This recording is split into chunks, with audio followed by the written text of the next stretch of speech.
There we go. Right. Yeah. Good. Yeah. There you go. And then just get this. So then I just need to. Still in there. Oh, you should have got two copies. On me on the next one. Yeah, so that's fine. I'm just gonna share this on there.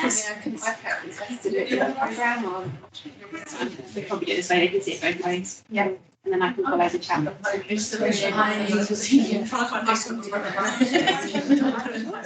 open it, do that.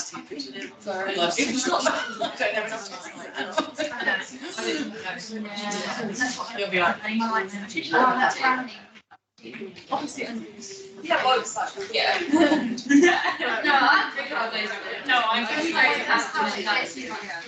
Okay, so this is Daisy.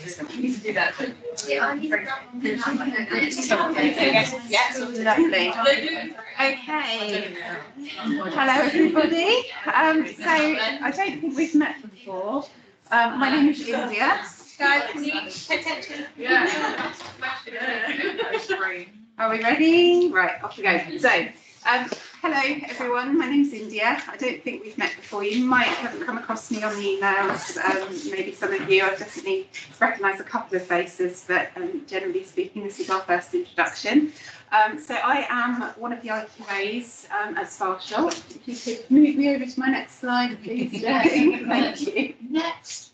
Yeah, next slide, please. There we go. So there's me. So I am an IQA. I don't know if any of you know what an IQA does or where we sit within the veterinary nursing team, but basically I am the person that will be sort of helping you with your MPL and your placement next year whilst you're out. So I'm going to be monitoring your progress. I'm going to be checking in with you from time to time to see how you're getting on, you know, issue any guidance that you might need, or just generally helping you solve any problems that you're having in practice.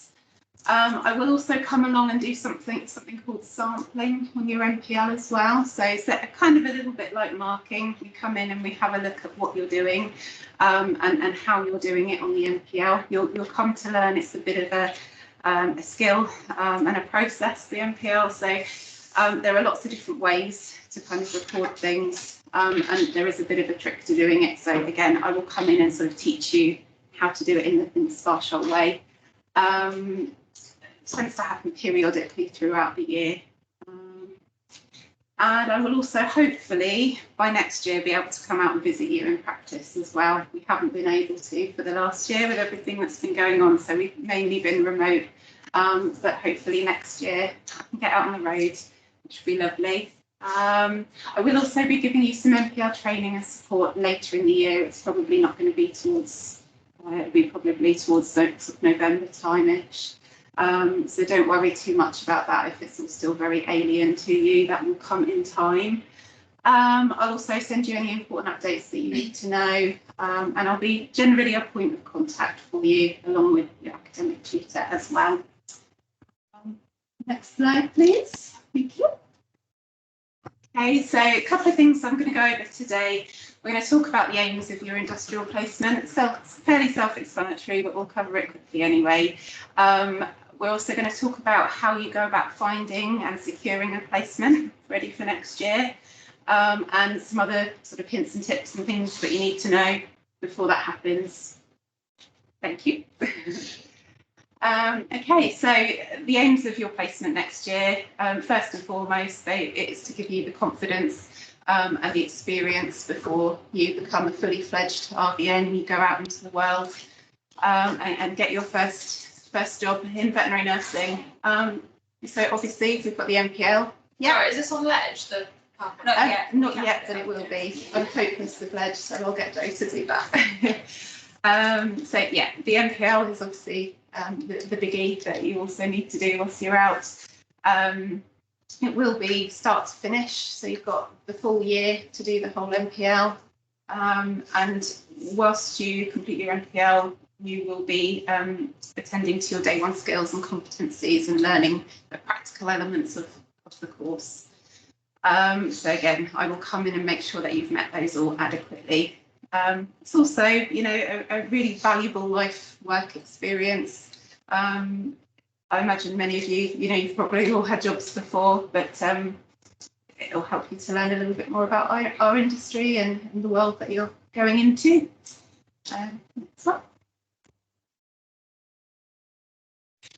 So some key numbers that you're going to need to know for your placement. So I would definitely jot these down. The placement window, it's going to be, the full window is 13 months. So it runs from January 2022 to February 2023. You will be completing the placement within 52 weeks. So 13 months works out to 60 weeks in total. But built within that window, you've got a 4-week holiday.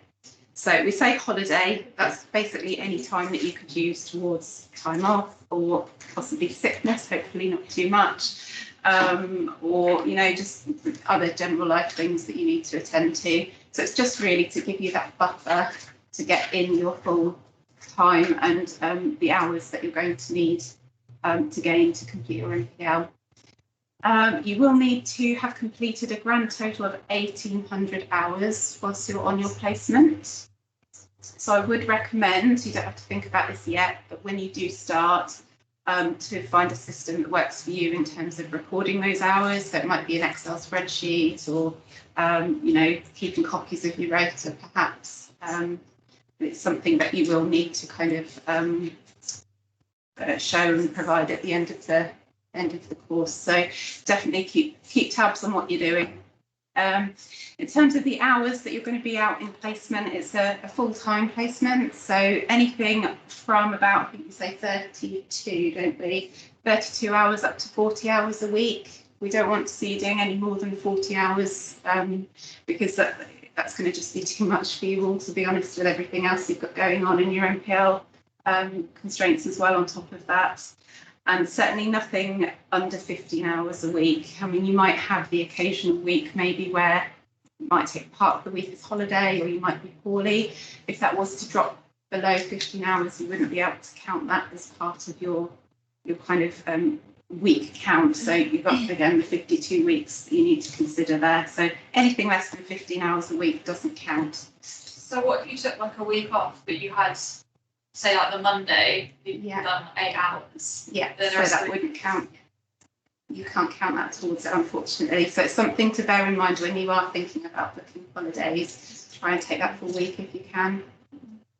All right. Why is that so weird? It's the answer yes. So basically what they feel is that if you're not in somewhere for more than 15 hours a week, you don't get full experience. You're not really an active participating member of staff, or more just kind of in and out. So yeah, they dictate it.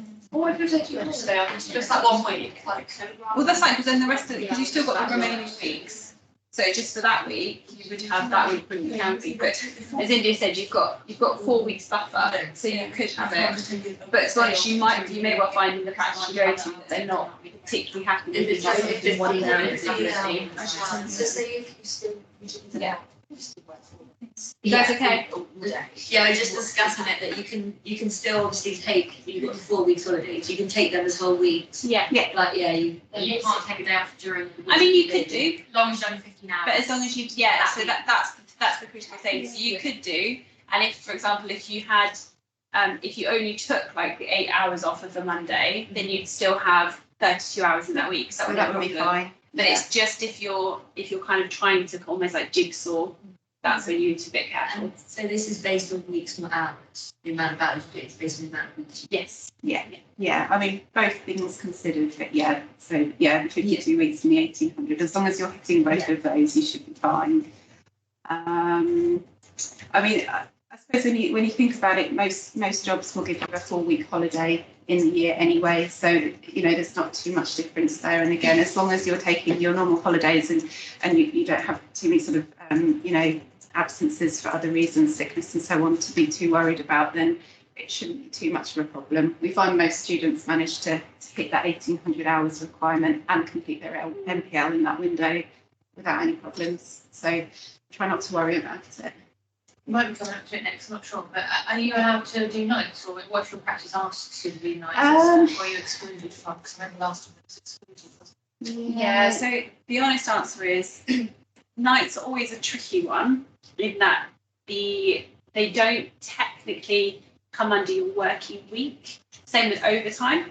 So I know a lot of practices will encourage you to overtime, and certainly when we were both in practice, we'd call our students that if there was something at midnight, I'd pick up the phone like, guys, come in, it's really exciting. Some of your CCs might not do that. You might be quite happy they don't do that. I literally was like, it's 3 a.m, get up. But yeah, in all seriousness, you do need to be a little bit careful on night work and overtime. Doesn't mean you can't do it, it just means you can't collate it towards your hours. And part of the reason for the night requirement is, as a student nurse, you have to be under direct constant supervision. And not all practices, and I'm not being critical at all here, but some practices, you do find that the supervision drops quite significantly when you're doing night shifts.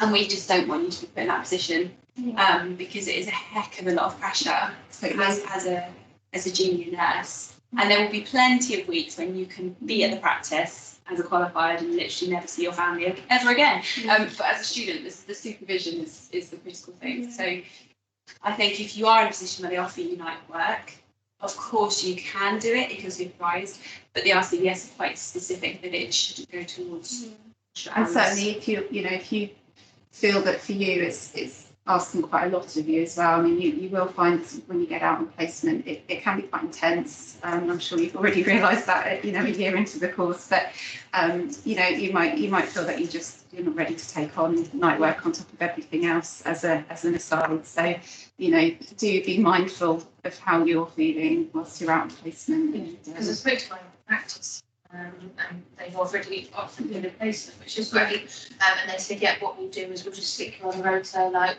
a normal member of staff, and because of other students there. And they said that'll include weekends and nights and stuff. I said, that's fine, I'll find out.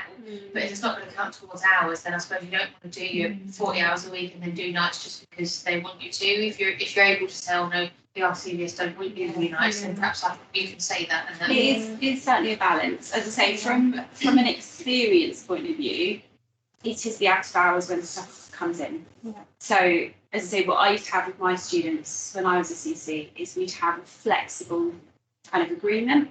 So they would almost shadow the nurses and it tended to be towards the middle of their placement. So to start with, the thought of doing any extra out of hours was actually quite terrifying because it is a step up. Whereas once they were a little bit more experienced, we'd make it optional. And then it would just be a case that the vets or the nurses would text them and say, we've just had an anesthesia come in, or we've just had a splenic mass come in, or whatever it is. And then you as a student could say, yes, I'm coming, or no, I'm not. And it gave you that flexibility that you never felt like you were lone working, you had too much pressure, but it would give you that really good experience. I think it's a middle. So you could sort of buddy up with somebody maybe on the rotor, and then you've got that extra support behind you. Any other questions at all on our numbers? Okay. Just one from Tash that you might be able to answer. Yeah. What happens if you don't meet the 1,800 hours and you're a little bit short by the time of the deadline? So we've had this problem a lot in the last year. Obviously, COVID has stuck a right old spanner in the works. So we had a lot of students last year who didn't meet their 1,800 hours requirement. The way we've got around it this year, I don't know what the plan would be next year, but this year we've managed to squeeze in some extra placement time later in the year, in your third year. So for those guys, they went out again for a couple of weeks at Easter, and then we've managed to find another 15 weeks for them over the summer. So, there are ways around it if it did come to it.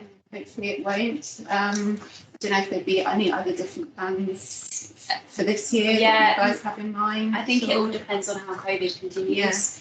The other thing that's worth mentioning, and again, this is very much on a year-by-year basis, but the RCVS at the moment have a COVID plan in place. So one of their kind of amendments, which has been super helpful, is the main reason why the 1,800 hours is the critical, is that's basically the time that they feel you need to complete your MPL. So what they have said this year is, because obviously COVID has made chaos for everybody, if you have completed your MPL to a good standard, you can be under the 1,800 hours.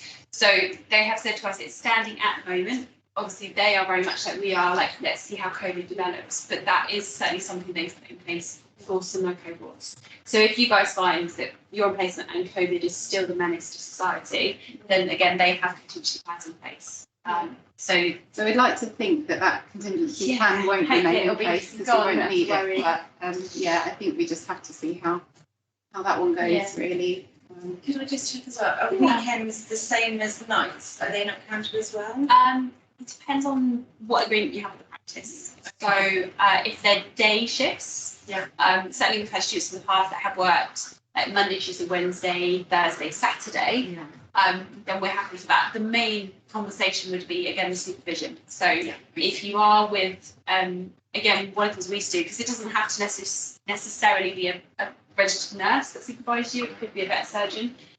So in situations where we know that there's been a nurse that maybe is doing the weekend and doesn't have a qualified nurse with her, then, or he, sorry, that was very assumptive, but basically the practice then needs to guarantee a qualified vet surgeon with you sometimes. So as long as you're doing that, then that's fine. We can certainly do that. Yeah, it gives you a bit more flexibility as well when you're talking to practices and some students, and some of you probably are thinking about this already, having another job, on other days that you're not in practice. So it gives you that little bit more flexibility as well, because we know it's needed sometimes. Yeah. And we are finding that it's worth staying at this stage and have those conversations with your practices. Certainly you will find that they always want to kind of, how do I phrase this? Your well-being is the priority. So sometimes I know I've been in this situation where we've had nurses come and go, so can I do 4 days of 12-hour shifts and I'll bust it all out that way? And at that point I go, no. Because actually the main thing to remember is this is a year. So it's about, getting your hours in, but making sure you come out standing at the end of it. So some of the requests that you may have, maybe you're thinking, well, if I work, because the maths, you can do the maths. If you're doing a 40-hour week, you go, well, I can work either 4 10-hour days, or I could do, what would it be, 3 days of 13 and a bit hours.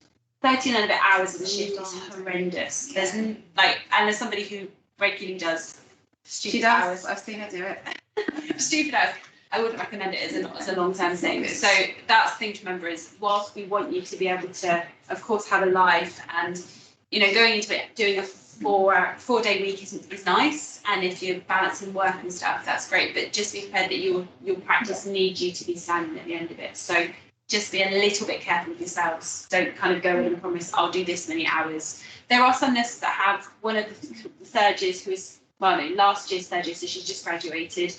She was doing 40-hour weeks with the vet practice and then an extra 16 hours alongside it. She is a superhuman. I would not encourage it to everybody. And all the way along, we were asking the question of, are you coping? Are you coping? The answer is yes. She's ex-military. She's that kind of personality. But that's rare. So don't assume that you'll be, I'll just do this and that'll be fine. As you guys who have been in practice will know, it is heavy going. And even just the change in routine, practice is exhausting. So maybe you want to, if you are thinking, I need to be working alongside it, maybe do it as short terms. So say to your practice, can I try this for 3 months? And then let's talk about it. Because actually after that 3 months, if it's not sustainable, you probably will the practice will know. So it's keeping that flexibility. I think, now's the time to sort of start thinking about what you want and what you can sort of cope with and manage yourself. So as Jo said, to be upfront with the practice and sort of make sure that you get your, you both lay out exactly what your expectations are before things go further. Because we do find sometimes that those conversations don't happen, and then it's, you've got a student turning around and saying, actually, I can't cope with this. Can I change things 3 weeks in? And the practice is saying, no, hang on, that's not what we agreed. This isn't what we signed up to. So, just make sure, have a think about it now before we start approaching practices. Definitely. And just figure out in your own head what you think you can do. Yeah, Millie's just made the comment. She also works with that. So she said after 12, 13-hour shifts, we don't have a week. It's true, we don't. Yeah. But again, that's odd shifts every now and then. Doing that 5 days a week for a year, Not healthy. is not healthy. As well as think about where you are as well. I live an hour away from my vet practice. Yes. So is to do 10-hour shifts and then have an hour Yeah. each way. Absolutely, Yeah. which is knackering in itself. And you wake up, you go, Yeah. you come Yeah. home, you sleep, and you do it again. And the thing is, you're quite right, short term it's sustainable. And sometimes, you know, in my training, I had one joyful summer where literally I was due to start placement and I think it was 12 weeks. And literally the weekend before the practice phoned me and went, oh, sorry, we can't have you anymore. Sorry. So I was in a similar position to Cody that for I think it must have been my second or third placement, I'd catch the bus at 6:30 and I'd get home like at the end of the day, 8 o'clock. And I did that for 12 weeks. I slept on the bus, that was my mastery. But, you know, for short term, it's sustainable. For a year, possibly not. And we do want you to come out with a positive experience. We want you to still be better Yeah. at the end of it. Did that as an animal care assistant for about 2 months, and that was exhausting. Yeah. Yeah. Right. Yeah. Yeah. You will, in the early days, you are going to find it quite tiring, I'm not going to lie, but you do get into the swing of it, I promise. It will seem hard at first, but it does start to become more normal and you can cope with it as time goes on. So don't worry, it's going to be really exciting, I promise. We're making it sound awful, but it's going to be really, really fun. Molly, did you have a question? Did you find out? Yes, so we're going to cover that in a moment. Sorry. It's all right. We'll go through what I've got, and then if you've still got questions, I'll see if I've answered them or not. Yeah. So I think we're ready The to chat's move gone on. quiet, yeah, Let's so- move along. Could you click me along? Yes. Sorry. Oh, yeah. So, right. So I just wanted to quickly go over we mentioned our 52 weeks. So I will just make you aware of something that you'll hear us refer to as the 52-week rule. The 52-week rule is tied into law, so it's basically following along with the national minimum wage guidelines that states that you can only do 52 weeks of unpaid work within one workplace or one business, so one particular training practice.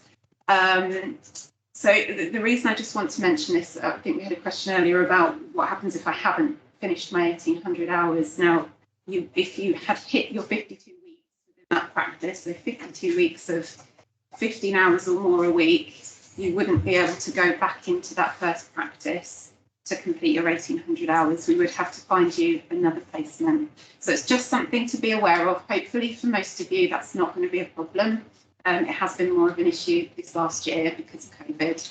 So if I was thinking about possibly doing 6 months in one practice and Yeah. 6 months in another, Yeah. then the 52-week wouldn't. Wouldn't apply to you. Amazing. Yeah, you're Okay, fine. That's great, thank you. Because otherwise I was going to be doing 15 hours a week on top of a 40-hour week. So. No. It wouldn't have any bearing. So That's the amazing. only issue I think would be if you then had to go back into one of those placements. You Okay. just have to be mindful of that. But Okay, thank you. yeah, should be fine. So yeah, as I say, just a quick point to make so that you're all aware of it. But again, please don't worry, you should be able to fit your MPL quite comfortably into those 52 weeks. Another point I would also like to make, and I think you probably all know this already, but please do be aware that the placement is usually expected to be unpaid. Your practices that you're going to be getting in contact with will also be probably working to that understanding. So that's just something to be aware of. You do get placements where payment is offered. It does happen. They are kind of like gold dust, but you might get lucky, you never know. Sometimes we have students who go into practice, they do, the first couple of months and the practice love you so much that they want to keep you. Doesn't happen very often, but it might. So I mean, they love you, but it doesn't mean that they're going to pay you. yes, exactly. So They just fall in to love be with you aware every of time. it. Yeah. But I mean, very often practices do invite you back once you've qualified, or will keep you on maybe as weekend staff when you go back for third year. So, but yeah, just to sort of make that point. And again, it's another topic to bring up at your interview when you go to talk to your practice. Okay. Yes. Sorry, how would you go about asking them for money? Well, I suppose when you approach them, it depends are you planning to find your own placement? Is that something Yeah, so you've I've thought got about one, doing? and they haven't Okay. offered me a placement, but they said they're happy for me to come back. Okay, so I mean, the first step for me would probably be to ask them if they do have any paid positions. There's no harm in asking. I don't think that there's any reason why you couldn't ask that question, and it might be that they are you know, they do need an extra pair of hands. Having you on the books means that they can keep you for that bit longer, and also they can make use of you at weekends and so on potentially as well if you were happy to do that. Does that then affect the 52-hour? So it wipes the 52-week rule. Yeah, so you can then stay in practice for as long as you need to. Our diploma students are in practice for 3 years, so you know, for them they're all employed, so the 52-week rule doesn't apply. So yeah, there's benefits to it if you can find a position like that. I mean, certainly have a look on you know, jobs websites and so on, and maybe look for practices that are looking for third-year nurses, or are looking for somebody who's close to qualification. It might be that you're not quite what they're asking for, but they might still consider you. So again, no harm in asking, I think. All right. Okay, so we'll move on to how we go about securing a placement for you. I think the first place that me and Jo want to start really is we want to know exactly what you guys want. We do have a bank of practices that we can consider and use for you guys, but we need to know where you're located or where you think, you know, would suit you best. And it might be that some of you have family or friends that you could stay with that aren't perhaps where you're currently living. Or it might be that you've got a particular practice that you really want to go to, or that you've already contacted, or it might even be that you have a particular specialism that you want to focus on, maybe. So you know, perhaps some of you might be quite keen to go into referral work in the future, executive, orthopedics, that kind of thing. So I can't promise that we're going to get you everything you want out of a placement, but me and Jo are going to try and do our very best. So what I've got, if you could take a copy of one of these home with you when you leave, it's just a little placement preferences sheet for you to fill out, and if you could just sort of take a photo of it and send it back to me by email. And then when we're sat down and we're looking at your CVs and your locations, we can try and match you up to the perfect spot. All right, so I'll leave them there for you. Is there any like sort of places that do accommodation as well? So if you end up not being able to find a practice that's near you, if there was some fun that you can get through accommodation. Some do, yeah. Again, I wouldn't know off the top of my head which ones have that available, and I guess it will depend locally, you know, which nurses or vets they've got who are already using the space. But again, another question you could certainly ask the practices to see if they have something for you. You might be in a position to move to a different part of the country, you know, that might be something that you'd be willing to do. It's something that last year's students did have to consider, and we did have a couple who moved away. It's quite a big decision, but again, that's, you know, something for you guys to all have a think about. And I think someone's asked before something like that, but does it have to be in the UK? It does, yeah, at the moment, yeah, afraid so. Okay, so if you could move me on, Jo. Yeah, sorry. I need to click over, don't I? Okay, so in terms of the process, I'll just quickly walk you through how we're going to help you. So I don't want you to feel that you are being left to find your own placement, because that's certainly not the situation. We are going to try and help you as much as we possibly can. So as I said a moment ago, we have a list of training practices, and I'm sort of in the process of collating some more at the moment so that we've got enough for all of you. Once we know from our forms where you'd all like to be, myself and Jo will sit down and spread your CVs out, and then we will distribute your CVs to your allocated practice. We will, of course, let you know where that practice will be, but I don't want you to worry about having to make that initial contact. We will forward the CV on for you. And then it will be one CV per practice, so we're not going to have any competition issues there. So we'll try and do it in a way that you kind of get first dibs, so to speak. If you could forward me on, thank you. Oh, thank you. Oh, skip one, don't worry. So what's going to happen after the practice has got your CV? Hopefully they'll be happy with it. They will contact you. So at this point, we kind of hand the reins back over to you so that you can make a date and a time with them. Now, we know that it's quite likely they'll probably want to do it remotely. Things might have changed by the point that you go for an interview, but do be prepared that it might happen on a Teams call or over Zoom or something, or even just on the telephone. It's quite possible that they might also ask you in for a trial day. That's quite common. So again, something to just be aware of. If you are asked to come into the practice, I would just ask the practice what they expect from you in terms of PPE and COVID sort of restrictions. They might have their own protocols that they'd like you to follow. So just check in with that and see if there's anything you need to be aware of, and obviously do your best to stick to those protocols that they've given you whilst you're there. Okay. So a little word of warning, I suppose, or just again something to be aware of. We will help you, as I say, to find a placement. We will allocate something to you. You are quite within your rights to turn that placement down for any reason. You know, if you felt that it wasn't the practice for you, or you know, it just wasn't something that works for you, you can turn that down. But please be aware that in that instance, you would then need to find your own placement. So again, we will do everything we can to try and get the best placement for you that we can. But that's pretty much it's the most we can do. So beyond that, it would be on your shoulders from that point onwards. Okay. If in the event you were to go to your interview and your practice decided that the pairing wasn't going to work for them, we will help you find another placement. So please don't worry about that. Hopefully we won't have that problem, but it's just in case anybody's worrying about that, we will sort you out. Okay. Right, on to the next one. Okay, so once you've had your interview and maybe your trial day and everything's gone well, they've offered you a placement, the next thing you're going to need to do is let me know so that I can start the ball rolling in terms of confirming it with sort of all the paperwork that we need to have in place ready for you to start. So if you could drop me an email and just let me know the name of the practice and who to contact, so be it the head nurse or the practice manager, whoever it is that you've been mainly communicating with, if you could just let me know. There is also a WP1 form that you will need to complete. We will send you copies of this and pop a copy up on Ledge for you as well.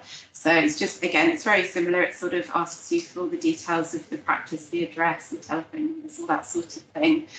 So again, if you could forward that on, there's a couple of email addresses up there that you'll need to send it to. So Jessica Lacey and Fiona Montrose. So if you could just send that over to them. Sorry, it's not the best colour I picked there, was it? There are copies of the slides if you need them. Yeah. Okay, so the next step would be, for me, I will need to make sure that we have permission for the placement to go ahead. So these are the final sort of checks that I need to do. You won't really see too much of this, and it's not something you really have to worry about, but I'm just going to make you aware that the process happens. So basically, every training practice will be affiliated to a college or a university. It may be that your practice is already one of ours, so it's going to be quite straightforward. It's just a case of me checking that they have enough clinical coaches in place for you, that their health and safety is all sort of up to date, and that we have no major concerns with the placement. If they're not affiliated to us, then we will have to go and speak with the college or the university that they are affiliated to, and again, similar checks, just making sure everything's in place and safe for you. It's really unusual for there to be any problems. So far, I don't think I've had any centres say, no, I'm not happy with this placement going ahead. So you're unlikely to hear anything, and if you don't hear anything from me, assume all is well. Okay, next slide, please. Thank you. And then the very final stage will be collecting any documentation that we need from the practice. Again, I will do all of this once I know where you're off to and who to talk to. So these are going to be things like employer's liability, clinical coaching documentation to make sure that your clinical coaches are who they say they are.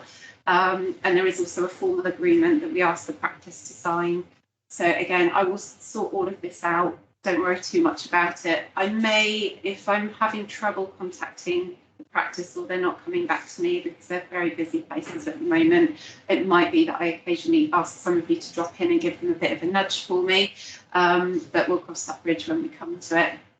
Once that's all done and everything's in place, I will drop you an email to let you know that all is well and you can go ahead and set a start date with the practice. All right.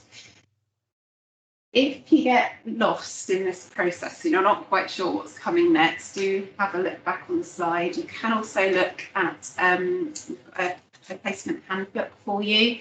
I've popped a copy of it into the Teams group, but there is also a copy on Ledge, or there will be a copy on Ledge, I think. So it basically just outlines the whole process again from start to finish, because I know there's quite a few steps to get to that point. So yeah, definitely make use of the handbook. Next slide, please. I think I mentioned this earlier. If you want to find your own placement, you're very welcome to. So we're certainly not going to stop you, and some of you I know already have managed to find places. So that's completely up to you. If you want to be taken off the allocation list, just let me know and we can do that for you, so that you don't get bombarded with emails from me. If you're not sure, so when you go out on placement, it will need to be a RCVS listed training practice that you go out to. And if you're not sure, the practice that you have in mind is there is a page on the RCVS with a full list of all the TPs, so you can download that.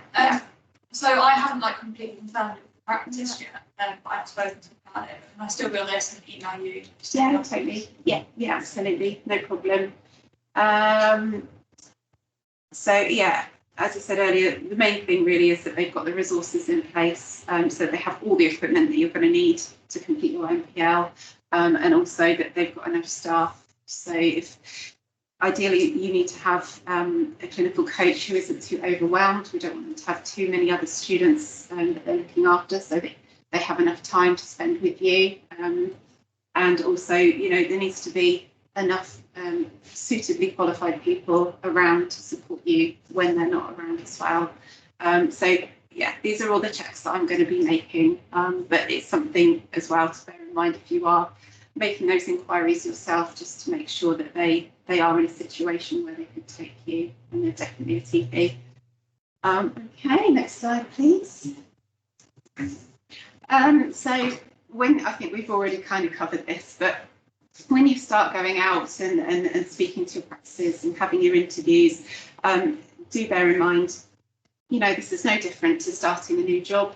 It may not be that you've been paid for it, but in terms of your approach and your professionalism, treat it exactly as you would with any other position.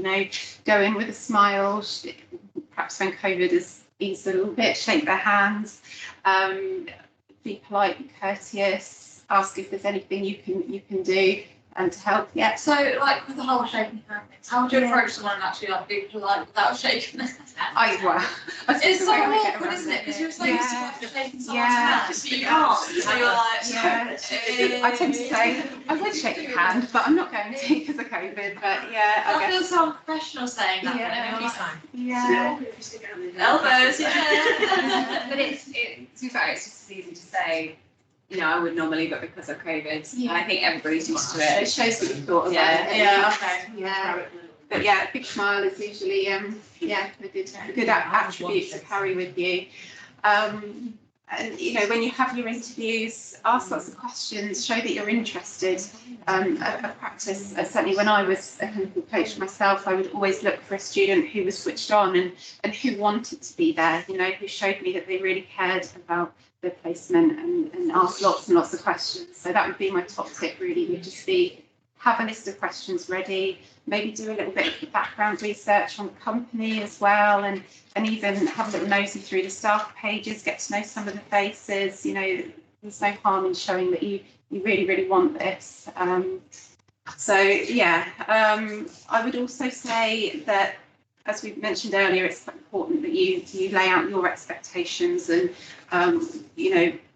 in terms of not just hours, but also sort of where you are in terms of your MPL. So different practices will have different arrangements with other colleges and their students. So you might have placement students who are only coming in for 3 months at a time, and they might be a third year, so they might be right at the very end of their training.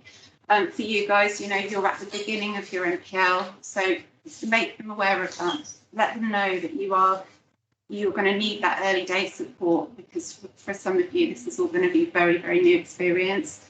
So it's just managing that expectation, I guess, for the practice, that you're not going to come in and you're not going to be a very nearly fully fledged RBN, because what you don't want is for them to be throwing you in at the deep end when you're just not ready for that. So again, it's an opportunity to lay out those expectations.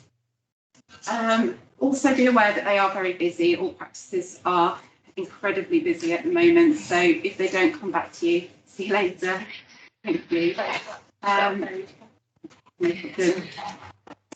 So yeah, if they don't come back to you straight away, you know, you might want to give a little nudge email, but don't pester too much, because they will get back to you in time.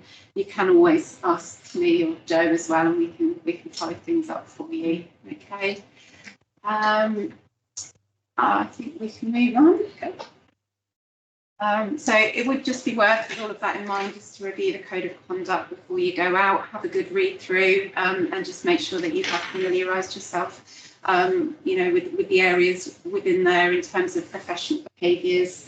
Yeah, I mean, it's something that I'm sure you're all very familiar with already, but definitely worth having in mind, because you are, even though you're student veterinary nurses, you're still expected to comply with that code of conduct. It is worth saying that, again, it's not a bully tactic, but the industry is very small, and it does mean that sometimes first impressions stick, which always feels a little bit harsh, because, you know, I fully appreciate it's scary going into practice. As you will see, I get word from it. So there are things that come out when you get nervous, but just be very, very conscious that, unfortunately, if you don't go in with a good professional plan to start with, things do stick. And certainly we've had, not say students, but I have contemporaries that they have a name and it's a small area. So just be mindful of that. And if you do, for example, know that when you're nervous, you come across as a bit rash or a bit bullshit or whatever adjective we want to use, just be mindful of that when you go in. You can say it to them. You can be very honest and say, look, guys, when I'm nervous, I have words on it. I have to apologise now. Yeah. That's much better than kind of going in and after 2 or 3 weeks, then finding us going, do you know what, they're fine, but goodness me, the attitude. And they will say that. It's the kind of thing where whilst you're there, and you know, we want as much as want to be like, they're there because they want to train you, they're also there as business. So just be a little bit mindful of that. That again, it's not criticism, so please don't think of that. But if you know, or even the other way, if you know that, as you know, maybe when you're nervous, you go into rabbit headlights moment, and you know, I had a student once, really lovely. This is the clinical coach, really, really lovely. But her big thing when she was nervous, she wouldn't put herself out there.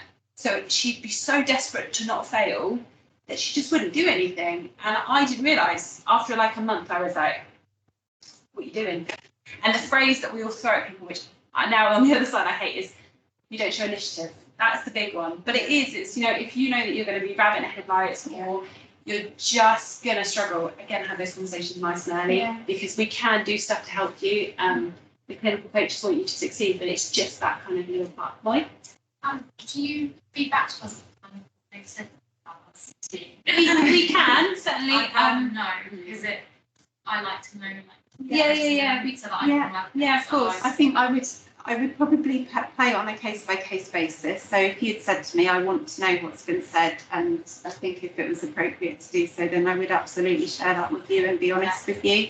I wouldn't go to the practice and say anything that you'd told me in confidence unless you wanted me to. So again, you know, if there was a problem maybe with hours or rota or a certain person in practice and you said, I want to talk to them, or I've tried to talk to them and I don't feel like I'm getting through, then that's something I can do to help you. You know, I can have those conversations, or, you know, even if you wanted me to be present whilst you're having those conversations with the practice, that's also something that I'm here for. So yeah, if you do come across any worries whilst you're out, you know, before or after, just let me know and I'll help if I can. Okay. Did I answer your question earlier about the process? Perfect. Lovely. I think we're getting very near the end now. Conscious that Rosella's still got Rosella's been gone. She is quite happy. Okay, fine. So a couple of little, again, tips and hints and things you can do in over the next sort of coming months before you do start your placement in January. Just check in with your practice every now and then. Keep them on your radar. You know, let them know that you're still around. You're still planning to come to them. Often by the sort of November point, we start hearing rumbles from the practice saying, I don't actually know if my student's still coming. I've not heard from them. So just keep that communication open. There might be, as you near the placement, you know, as you get towards the autumn, you might have a few questions for them. You might again want to know about COVID rules or PPE, uniform maybe, find out what they want you to wear, if there's anything you need to buy, those kinds of things really. Again, get nosy, have a look through their team page, get to know all the faces so that on the first day you can, I'm hopeless with names and faces, so I always go and swat up on who everyone is and, you know, what their interests are so that I've got something to talk to them about and you know, I can break the ice a little bit. I would also say if you're not up to date with your tetanus vaccination, now's the time to go and get that done. You can get a rabies shot as well if you want to. You shouldn't need to, but it is available on the NHS to veterinary nurses if you want it. So yeah, I would get that on board now. And I think Is it just tetanus and rabies?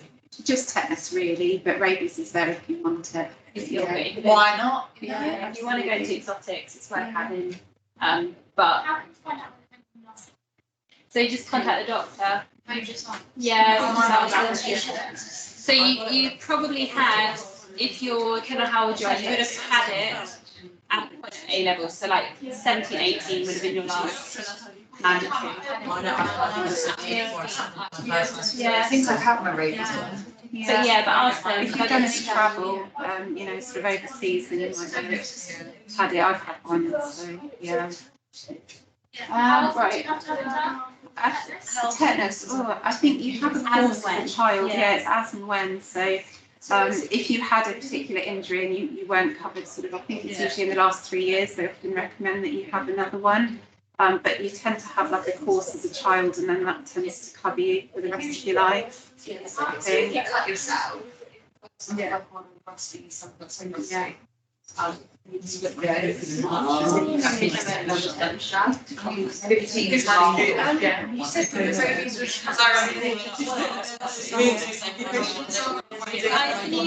Can you keep it quiet just in case Number, enrollment number. No.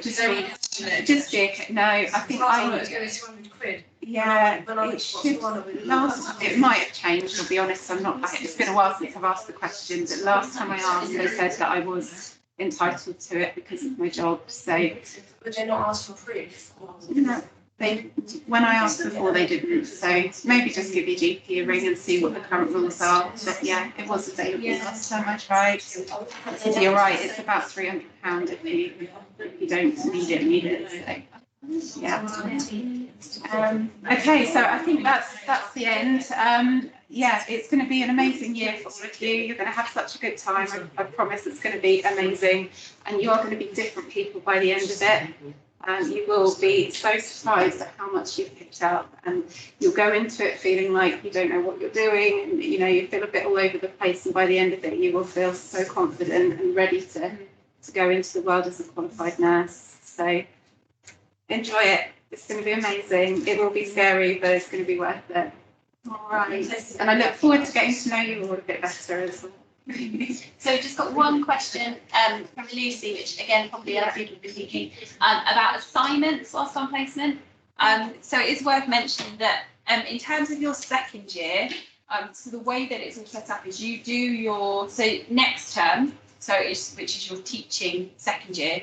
We basically try and get you do your assignments. Do exams in January before you disappear. So that exam, from a written exam point of view, that's all done. That's finished. In terms of assignments, we try and get as many of them done in that time slot as possible, which obviously is quite intensive. So I say we try. There has been flexibility in previous years, but generally what we try and do is make sure that all of your modules are done and dusted for you to then go on your placement, because you've obviously got your MPL to do. In terms of your third year, which starts September, there are 2 assignments that we will launch to you whilst you're on placement.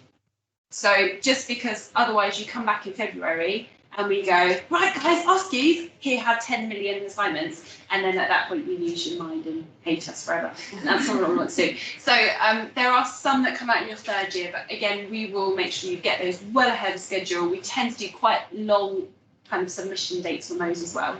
So it's just something to bear in mind. But actually, at that point, it's quite nice to have them by student placement because they're all kind of linked to nursing. So something else I would say, whilst you're on placement, I mean, as part of their obligation to you and their agreement with us as well, as a training practice supporting you, you know, if you are in a very intense period with assignments and you feel like you've got just too much on your plate, again, you can talk to your practice about that, and it might be that they can, you know, pull back your hours maybe so that you have got a bit more time in the week. You know, just keep those communication channels open. And again, if you want my help with having those discussions, then I'm here to sort of help you solve those problems if need be. So yeah, there will be challenging points, but I think we can kind of all work together hopefully to make it easier for you. Yeah. Okay. So going online, have you got any more questions? Lovely. Anyone else got any questions at all? When can we start getting like, because you know, because I've got practice set that offered me, but it's not again complete confirmed. When can I start like getting that confirmation? As soon as they're ready to, really. I mean, if you wouldn't mind just popping me over the details on email, just so I've got it on my radar and I know that you've got something in the wings. I will still, you know, keep you on the list and keep sort of you in mind in case anything should fall through. But yeah, I mean, as soon as they're ready to, really. It's still quite early in the year, so I wouldn't be surprised if they do leave you hanging for a little bit longer, just until they know sort of how their staffing levels plan out and so on. But yeah, if you can get that agreement now, then go for it. Absolutely. In terms of like living costs and obviously we're not going to get paid. Do you know like roughly how much we get for like the loans and things like that? Is that Same as the one that you know. Yeah, so basically the in terms of your tuition fees, that's covered. So because we already spread it across 3 years, student loan company fine for that. In terms of the maintenance loan, it's worth saying to the student finance that you are unpaid, because I know certainly the university I went to, some of the place sandwiches were paid, and then student finance would reduce your maintenance quite significantly.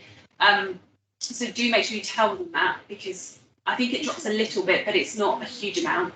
The other thing to bear in mind is there are things like the student hardship fund, and also another thing that we don't necessarily shout about this before now, but certainly people like the BVNA have scholarships. And again, it's not covered, like it's not £1,000, but it can be helpful. So, you know, it's worth it. If you are concerned about it, it's worth looking into the BVNA, the BVA, for example. They all have student scholarships that you can look into. But make sure you tell student finance that it's an unpaid sandwich year, because that's often where the distinction. Sandwich year. Yeah. So the official like language is sandwich year, but for you guys, it's a placement year, but in terms of student finance, it's a sandwich year. It does ask that student function. Yes. What you're doing. Yeah. So make sure you're clear on that, and then Well, I get paid this year anyway. It makes you feel better, they're giving me more next year than you do this year. I know that they'll give me next year. Mine's going for my own income because I'm 25 this year, so nothing will be on. I'm not guarantee. getting paid bulk loans. Yes, that's next. Yeah, so it's just worth again being really open with them. But again, just be aware of the bursaries and things they can do back on. What's your email address? And so it's stand back to the slide. Yeah. Pop it up on the screen for you. Sorry, There we go. It's like what's in there. So India.com and starshop.ac.uk. Do you want me to do it? Yeah. So, any other questions at all?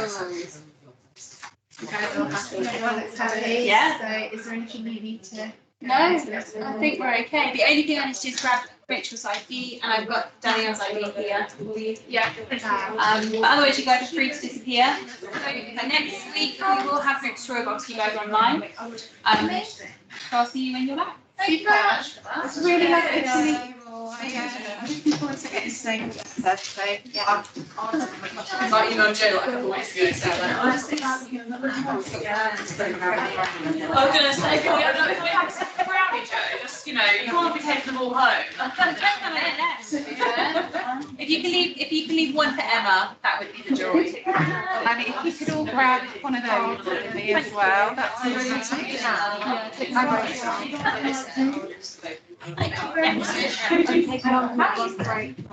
Oh, don't do that. Then I thought I can't have another one.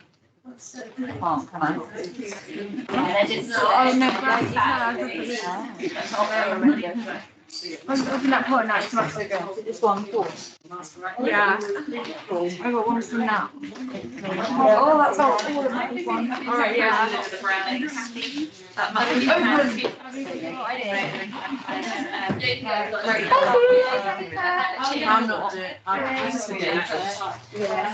Oh, you're not ready. I don't know if they're even free or anything. No.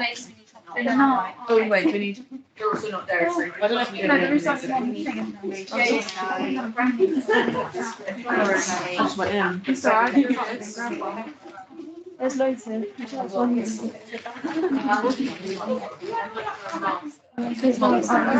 You were so good. Thank you. See you later. Thanks, guys. Oh, yes. I don't have my passport. Thank you. Do you want me to wait here or come with? You can with me, it's fine.